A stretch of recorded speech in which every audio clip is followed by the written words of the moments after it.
आपण पाहत आहात नाशिक खबर न्यूज, जनतेचे हक्काचे व्यासपीठ।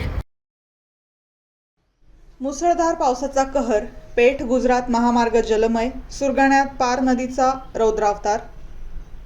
नाशिक जिल्ह्यात मुसळधार पावसाने जनजीवन विस्कळीत झाले आहे। शहरासह ग्रामीण भागात संततधार सुरू असून अनेक ठिकाणी पाणी साचल्याने नागरिकांना मोठ्या अडचणींचा सामना करावा लागत आहे। पेठ गुजरात राष्ट्रीय महामार्गावरील अनेक ठिकाणी पावसाचे पाणी साचल्याने वाहतुकीवर परिणाम झाला आहे। काही ठिकाणी नागरिकांना आणि वाहन चालकांना पाण्यातूनच जीव धोक्यात घालून प्रवास करावा लागत असून प्रशासनाने आवश्यक ती खबरदारी घेण्याचे आवाहन केले आहे।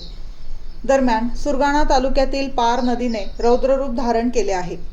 नदीच्या पाण्याची पातळी झपाट्याने वाढल्याने नदीकाठच्या भागात सतर्कतेचा इशारा देण्यात आला आहे।